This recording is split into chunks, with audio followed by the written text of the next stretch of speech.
जेतेबेले रुक्मिणी की नहीं प्रभु द्वारकार प्रवेश करिसेंती समस्ते आनंद गदगद होई बंदापना थाली आनी बंदापना करी आज पाछोटी नहीं जाउछंती रुक्मिणी की। इंदुमती आदि अंतपुर नारी गण हुलहुली देई नेले कन्या बंदाईन हुलहुली देई नेले कन्या बंदाईन हुलहुली देई नेले कन्या बंदाईन।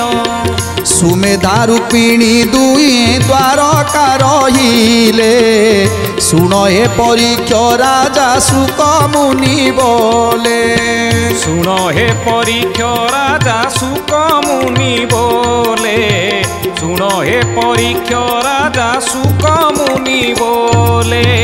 नंदी घोषरते बंदा होइछि रुक्मण रुक्मिणी कपाई तो सहेले नारायण रुक्मिणी कपाई तो सहेले नारायण रुक्मिणी कपाई तो सहेले नारायण। आज प्रभु रुक्मिणी एवं सुमेधा को धरी जेतेबेले द्वारकापुर रे प्रवेश कले सेतेबेले इंदुमती आदि अय नारी माने समस्ते आसी वंदापना करी रुक्मिणी एवं श्रीकृष्ण को पाछोटी नहीं जाउछंती। एपटरे बंधा होइछंती रुक्मण नंदीघोष रथरे सेमिति बंधा होइछंती नागफास बाणरे।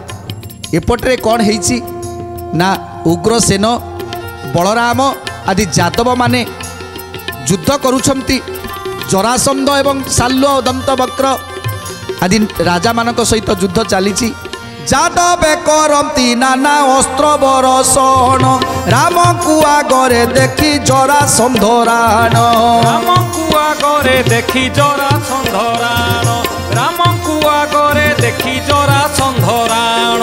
परिनिवारण रते चढ़ी नूर्पवर पास्तरी भार गदाकू घेनी अछि कर पास्तरी भार गदाकू घेनी अछि कर पास्तरी भार गदाकू घेनी अछि कर।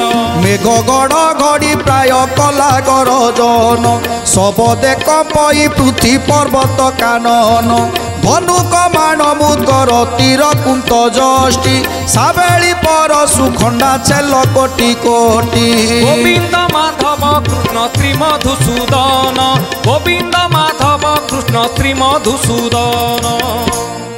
आज बलराम सहित भेट हो जाइछि जरासंधर 72 भारर गदा को धरिछंती नाना प्रकार अस्त्र शस्त्र को सज्जित करी रखिछंती जादव मानक सहित युद्ध समस्तंकर चली राजा मानकर सुरथ आदि जेते जेते अछंती जादव सैन्य माने समस्त युद्ध करुछंती आउ जेते जेते बाण निक्षेप करुछंती सबु बाण को निहत करुछंती जादव माने।